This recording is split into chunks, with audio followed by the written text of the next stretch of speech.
Traité Brachot, feuille numéro 7. Rabbi Yochanan dit au nom de Rabbi Yossé, d'où sait-on que le Saint béni soit-il prie? Ça veut dire qu'il demande aux gens de bien se conduire.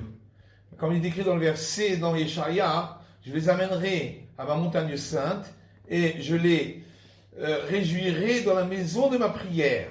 Il n'est pas dit la maison de leur prière, c'est marqué de ma prière. De là on apprend que le Saint béni soit-il prie.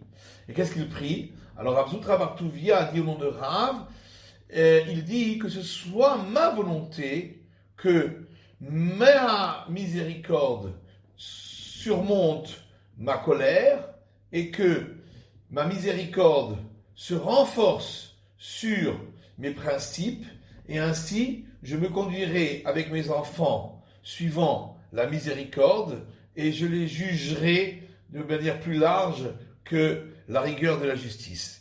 Et il y a une braïta qui dit que Rabbi Shmuel ben Elisha a dit « Je suis entré une fois, le jour de Kippour, puisqu'il était grand prêtre, dans le Saint des Saints, pour y brûler l'encens, et j'y ai vu Akatrikel. » Alors d'après certains, c'est un nom de Saint béni soit-il, d'autres disent que c'est un ange. Donc, de Ka Hashem Tsevakot, qui sont des noms d'Hachem, qui étaient assis sur un trône élevé et supérieur, et il m'a dit, Ishmaël, mon fils, bénis-moi. Alors je lui ai dit, que ce soit la volonté devant toi, que ta miséricorde surmonte ta colère, et que ta miséricorde se renforce sur tes principes, et tu te conduises avec tes enfants suivant la miséricorde, et que tu les juges avec plus de largesse que la rigueur de la justice. Et il a acquiescé de sa tête. Et de là, on apprend que la bénédiction d'une personne simple ne doit jamais être considérée comme légère à tes yeux, puisque par rapport au Saint béni soit-il, Rabbi Shmuel ben Elisha est une personne simple et pourtant il lui a demandé de le bénir. Autre enseignement de Rabbi Yochanan, nom de Rabbi Yossé, il dit, d'où sait-on qu'on ne doit pas chercher à apaiser un homme au moment où il est en colère. Comme il est écrit que l'Éternel a dit à Moïse, ma colère partira et je t'exaucerai. Alors le Saint béni soit-il a dit à Moïse, attends que passe le moment de la colère et à ce moment-là, je t'exaucerai.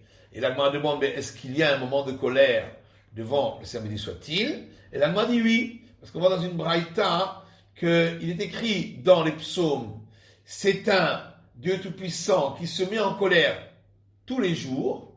Combien de temps, dit l'Agmara, dure cette colère? Un instant.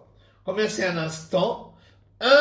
58 888e d'une heure. Et c'est ça qu'on appelle Rega, le moment de la colère. Et aucune créature ne peut fixer exactement à quel moment ça survient, sauf le seul qui savait, c'était Bil'am, le mécréant. S'il est écrit à son sujet, il connaît la pensée du Très-Haut. Et alors on pose la question, si déjà la pensée de sa bête il ne connaissait pas, comment pouvait-il connaître la pensée du Très-Haut? Moi, ça vient m'apprendre que Bil'am savait exactement le moment où le Saint béni soit-il se met en colère. Et c'est ce que le prophète Micha a dit au peuple d'Israël, mon peuple, souviens-toi de ce que Balak, roi de Moab, est allé prendre conseil chez Bil'am, et en fin de compte, Bil'am n'a pas maudit le peuple d'Israël, afin que l'on sache la générosité de l'Éternel. Et Rabbi Elazar dit que, Saint béni soit-il, a dit à Israël, regardez combien j'ai été généreux avec vous, puisque je ne me suis pas mis en colère pendant tous ces jours où Bil'am, le mécréant, a voulu maudire le peuple d'Israël. Car si je m'étais mis en colère, il ne serait rien resté des ennemis d'Israël, ça veut dire ici un euphémisme, ça veut dire d'Israël.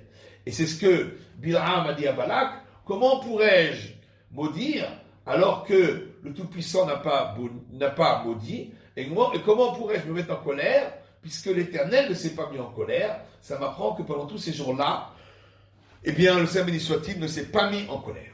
Et la Gemara demande combien c'est exactement le moment de la colère du Saint béni soit-il. On a dit un instant. Combien c'est cet instant? Eh bien, Rabbi Avin, et certains disent Rabbi Avin a dit, c'est le temps de dire Rega, un instant. Et d'où sait-on que ça dure un Rega? Parce qu'il est dit, un verset dans les psaumes, car sa colère est un Rega, un instant, et son apaisement dure toute une vie. Et si tu veux, je peux t'amener encore un autre verset dans Isaïe où il est dit cache-toi un petit instant, donc Rega, jusqu'à ce que passe la colère.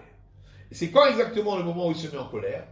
Il est dit c'est pendant les 3 premières heures du jour, au moment où la crête du coq devient blanche et il se tient sur une patte. La Gemara dit mais ça peut arriver à tout moment.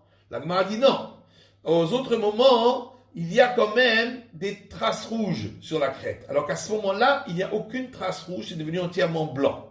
Et il y avait un sadducéen, d'autres disent qu'il s'agissait d'un idolâtre, qui se trouvait dans le quartier de Rabbi Yoshua ben Lévi, et il faisait souffrir Rabbi Yoshua ben Lévi en essayant de lui apporter des versets pour confirmer son opinion.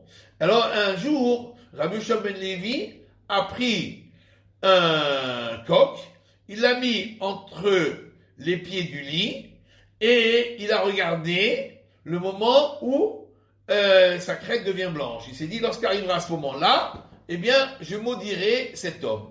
Lorsqu'est arrivé ce moment-là, eh bien, il était en train de dormir, Rabbi Yoshua ben Lévi. Alors il a dit, je vois de là que c'est pas une bonne chose de faire cela, puisque le verset dit que l'Éternel est miséricordieux sur toute créature. Il est écrit également que il n'est pas bon que le juste punisse. C'est écrit dans une braïta, au nom de Rabbi Meir, qu'au moment où le soleil brille le matin, et que tous les rois d'Orient et d'Occident posent leur couronne sur leur tête et se prosternent devant le soleil, de suite, le Saint béni soit-il se met en colère. Autre enseignement de Rabbi Yochanan, au nom de Rabbi Yossé, c'est préférable une prise de conscience de l'homme plutôt que beaucoup de flagellation. Comme il est dit concernant le peuple d'Israël qui a été comparé à une femme dévergondée qui court après ses amants et elle ne les trouve pas. Et alors elle dit, je vais revenir et retourner vers mon premier mari car c'était mieux avec lui que maintenant. Donc on voit qu'elle a pris conscience et ainsi elle finit par bien se conduire. Resh Lakish dit que c'est mieux encore que sans flagellation, puisqu'il est dit, inversé dans les proverbes, l'auto-réprimande de celui qui comprend a plus de valeur que 100 coups que recevrait l'idiot. Et encore un autre enseignement de Rabbi Yochanan, non de Rabbi Yossé. Il y a 3 choses que Moïse a demandé devant le Saint béni soit-il, et il lui a accordé. Il lui a demandé que la présence divine réside sur le peuple d'Israël, et il lui a accordé, comme il est écrit, n'est-ce pas que tu marcheras avec nous.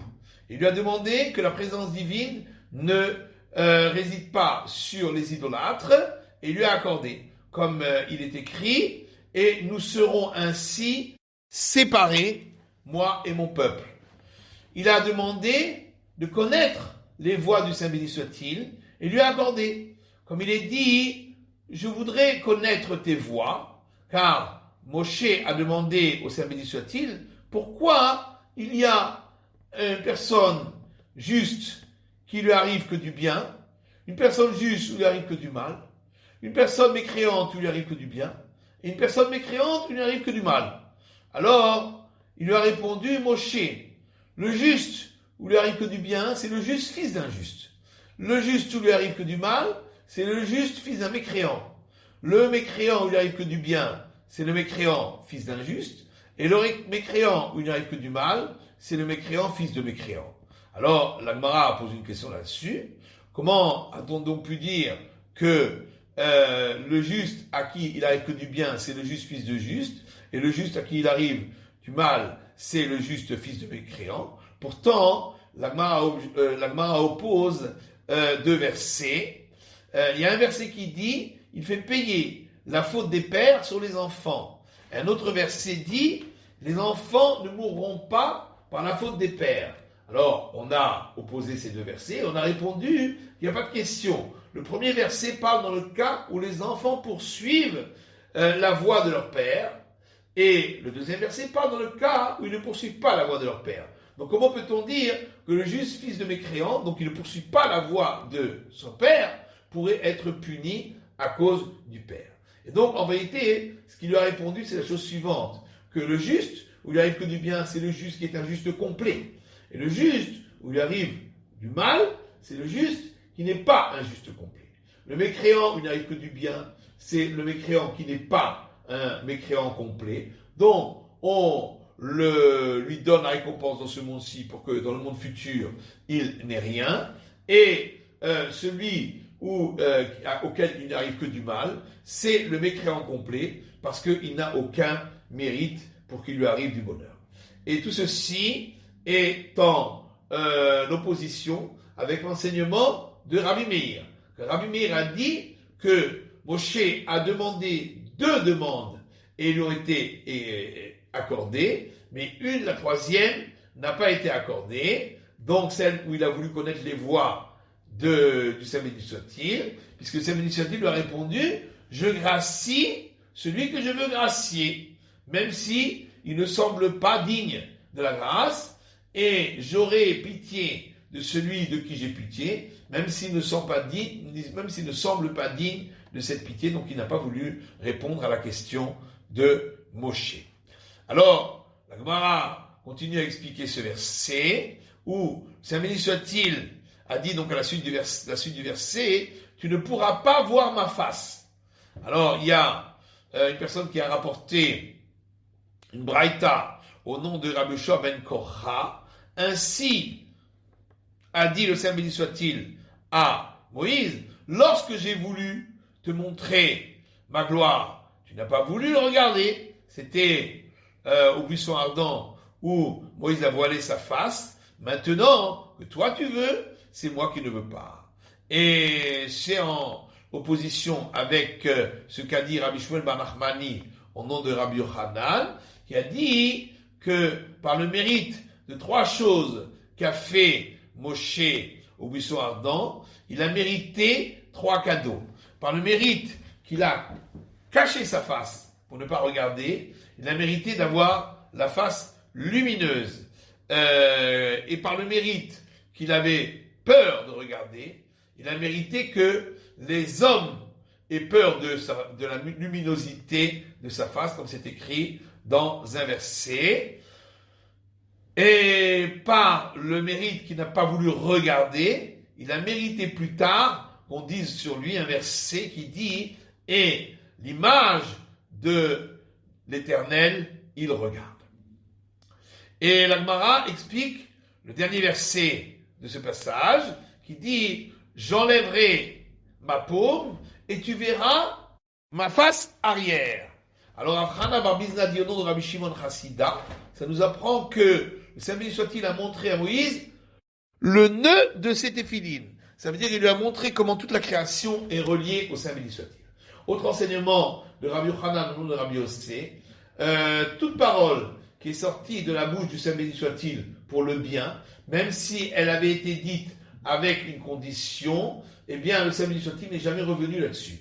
Et d'où on le sait de Moïse notre maître, puisque le Saint béni soit-il lui a dit, après la faute du veau d'or, laisse-moi et je le détruirai, et je ferai de toi un grand peuple. Et bien que, en fin de compte, Moïse a prié pour que ce soit annulé, malgré tout, ça s'est réalisé avec sa descendance. Comme il est dit dans les chroniques, les fils de Moshe étaient Gershom et Eliezer, et les fils d'Eliezer étaient Rechavia, le chef, et les fils de Rechavia étaient très nombreux au-dessus. Alors, Rabbi Yosef a enseigné, que ça veut dire au-dessus des 600 000.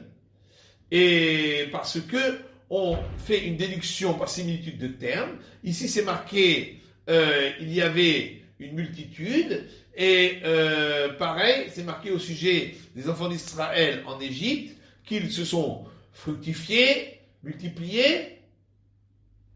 Et donc, le même mot se retrouve pour nous apprendre qu'ils étaient effectivement plus de 600 000 descendants de Moshe. On tourne la page, l'Agmara rapporte un enseignement de Rabbi Yochanan au nom de Rabbi Shimon ben Yochai. Depuis le jour où le Saint béni soit-il a créé le monde, il n'y avait pas un homme qui est appelé, le Saint béni soit-il, Seigneur, jusqu'à ce que vienne Abraham et qu'il l'appelle Seigneur, comme il est écrit, et il lui a dit, Seigneur Tout-Puissant, comment saurais-je que je hériterai cette terre? Et Rav dit, même Daniel n'a été exaucé dans sa prière que grâce à Abraham, puisque il a dit, maintenant, écoute notre Dieu, la prière de ton serviteur et ses supplications, et éclaire ta face sur ton temple qui a été détruit, dévasté, pour la cause du Seigneur. Pourquoi il n'est pas écrit pour ta cause? Eh bien, c'est parce qu'il a voulu dire pour la cause d'Abraham qui t'a appelé Seigneur. Autre enseignement de Rabbi Yochanan, nom de Rabbi Shimon ben Yochai, d'où sait-on qu'on ne doit pas chercher à apaiser un homme lorsqu'il est en colère, parce qu'il est écrit que le Saint béni soit-il a dit à Moshe, ma colère partira et je t'exaucerai. Autre enseignement de Rabbi Yochanan, nom de Rabbi Shimon ben Yochai, depuis le jour où le Saint béni soit-il a créé le monde, il n'y avait personne qui a marqué sa reconnaissance au Saint béni soit-il jusqu'à ce que vienne Léa, et elle a marqué sa reconnaissance lorsqu'elle a eu son quatrième fils Yehuda. Elle a dit, maintenant, je marque ma reconnaissance à l'Éternel. Et la Gemara explique maintenant les raisons du nom de Réhouven, puisqu'on a expliqué le nom de Yehuda qui vient de reconnaissance. Alors on explique maintenant le nom de Réhouven. Rabbi Elazar dit, Léa, qui était sa mère, a dit, regardez la différence entre mon fils, ça c'est Réhouven, regardez mon fils, la différence entre l'attitude de mon fils et l'attitude du fils de mon beau-père. Car le fils de mon beau-père, bien qu'il avait vendu son droit d'aînesse en toute connaissance de cause, comme il est écrit, il a vendu son droit d'aînesse à Jacob. Regardez qu'est-ce qui est écrit à son sujet, que Esav a haï Yaakov, et il est écrit aussi à son sujet, et il a dit, c'est pour ça qu'on l'a appelé Yaakov, qui vient de talon, parce que il m'a donné des coups de talon par 2 fois, alors que mon fils, bien qu'on lui avait enlevé le droit d'aînesse contre son gré, et c'est Yosef qui l'a prise, comme il est écrit un verset dans les chroniques, et lorsqu'il a profané le lit de son père, et le droit d'aînesse a été donné au fils de Joseph, malgré tout, il n'a jamais été jaloux de lui, comme il est écrit que Réhouven a entendu, et il a sauvé Joseph des mains de ses frères. Puis la Gemara explique d'où vient le nom de Ruth, la Moabite. Alors Rabbi Yochanan dit, parce qu'elle a mérité qu'est descendu d'elle le roi David, qui a abreuvé, le Saint béni soit-il, de chants et de louanges, et le mot abreuvé, qui est rivahu en hébreu, est de la même racine que le mot route. Et la Gemara dit, d'où sait-on que le nom a un impact, le prénom d'une personne? Alors Rabbi Elazar dit, parce que le verset dit, allez et regardez les actes de l'Éternel, qui a placé la désolation dans la terre. Il ne faut pas lire désolation Shammot, mais il faut lire Shemot, qui veut dire les prénoms, d'où l'importance du prénom. Rabbi Yochanan dit, toujours au nom de Rabbi Shimon ben Yochai, une mauvaise conduite dans la maison de l'homme est pire que la guerre de Gog et Magog. D'où on le sait, parce que il est écrit dans les psaumes, cantique de David, lorsqu'il s'est enfui de Absalom, son fils. Et il est écrit par la suite, toujours dans le même psaume, Éternel, combien sont nombreux mes ennemis?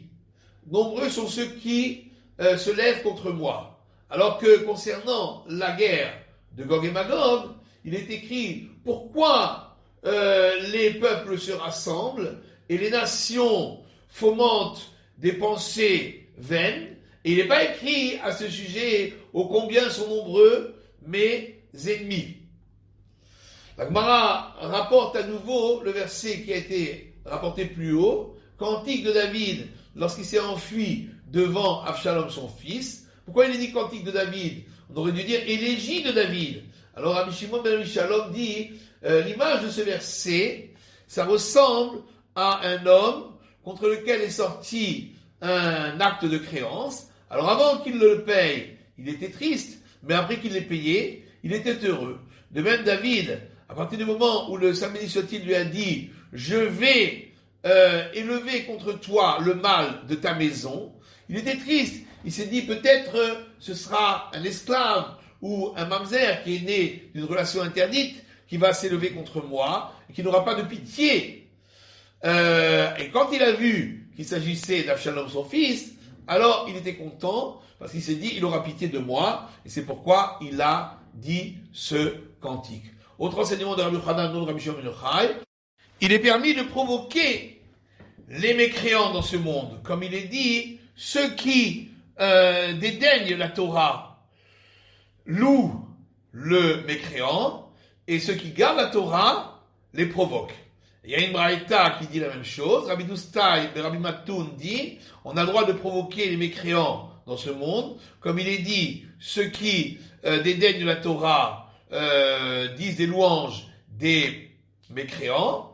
Ah, et si quelqu'un va te dire à voix basse que c'est écrit un autre verset, ne provoque pas ceux qui font le mal et ne te conduis pas avec force contre ceux qui pratiquent l'iniquité, réponds-lui que c'est seulement celui qui a des problèmes de conscience qui dit cela, parce qu'en réalité, la vraie explication du verset, c'est ne t'attaque pas pour ceux qui font le mal, c'est-à-dire pour être comme eux, et ne sois pas jaloux pour ceux qui se conduisent avec iniquité, ça veut dire pour être comme eux. Et de même, il est dit que ton cœur ne soit pas jaloux des fauteurs, mais qu'il soit toute la journée avec la crainte de l'Éternel. Et la Gemara demande, est-ce bien ainsi? A-t-on le droit de provoquer les mécréants? Pourtant, Rabbi Tzrak dit, si tu vois un mécréant qui réussit, ne le provoque pas. Parce qu'il est dit, au sujet des mécréants, ils réussissent à tout moment. Et non seulement cela, mais ils sont même innocentés lorsqu'ils réussissent. Comme il est dit, la suite de ce verset dans les psaumes, et ta justice s'écarte de lui. Non seulement cela, mais il voit même la défaite de ses ennemis. Comme il est dit à la suite, tous ceux qui sont ses ennemis, il les fait s'envoler. La Gemara répond, ça c'est pas une question, ça dépend. Si c'est le provoquer sur ses affaires, il ne faut pas le faire, mais quand il s'agit des affaires du ciel, il faut le provoquer. Autre réponse, dans les deux cas on parle des affaires du ciel, et il n'y a pas de question. Dans un cas il s'agit, donc comme on l'a vu, d'un mécréant qui réussit, il ne faut pas l'attaquer, mais dans le cas où c'est un mécréant qui ne réussit pas, il faut l'attaquer. Troisième réponse, on peut répondre que dans les deux cas, on parle d'un mécréant qui réussit, et il n'y a pas de question. Tout dépend si celui qui s'attaque à lui est injuste complet, dans ce cas-là, il a le droit, mais s'il n'est pas injuste complet, il ne doit pas le provoquer. Comme a dit Ravuna, quel est le sens du verset qui dit « Pourquoi tu regardes ceux qui te dédaignent et pourquoi tu te tais lorsque le mécréant avale celui qui est plus juste que lui? Est-ce que c'est possible que le mécréant avale le juste? Pourtant, il est écrit que l'Éternel ne le laissera pas entre ses mains. Il est écrit qu'il n'arrivera jamais de mal au juste. Mais il faut répondre qu'il peut avaler celui qui est plus juste que lui. Mais celui qui est injuste complet ne pourra pas l'avaler. Autre réponse, on peut répondre qu'il y a quand même une différence Dans le cas où le mécréant, on voit qu'il réussit tout le temps, là, on ne doit jamais s'attaquer à lui. Autre enseignement de Rabbi Yochanan, non de Rabbi Shimon ben Yochai, tout celui qui fixe un endroit pour sa prière, ses ennemis sont défaits devant lui. Comme il est dit, je placerai un endroit fixe pour mon peuple Israël, et je le planterai là, et il résidera à cet endroit, et il ne sera jamais dérangé, et les personnes qui font de l'iniquité ne continueront pas à l'opprimer comme c'était auparavant. Rav Huna oppose deux versets. Un premier verset, on a rapporté celui de Shmuel, où il est écrit « Ils ne continueront pas à l'opprimer », et un verset dans les Chroniques où il est écrit « Ils ne continueront pas à le détruire complètement ». Alors, on répond qu'au départ, lorsque le temple a été construit, eh bien, plus aucun peuple n'aurait dû opprimer le peuple d'Israël. Mais à la fin, comme ils ont fauté, alors simplement le temple les a protégés, qu'ils ne soient pas complètement détruits. Autre enseignement de Rabbi Yochanan, au nom de Rabbi Shimon ben Yochai, être au service de la Torah est encore plus important que l'étudier. Comme il est dit, ici se trouve Elisha ben Shaphat, qui a versé l'eau entre les mains du prophète Élie. Il n'est pas dit qu'il a étudié chez le prophète Élie, mais qu'il a versé de l'eau sur ses mains, pour m'apprendre qu'être au service des personnes qui étudient la Torah est encore plus important que de l'étudier, parce qu'ainsi on apprend comment on doit se conduire. C'est la fin de l'étude de la feuille numéro 7.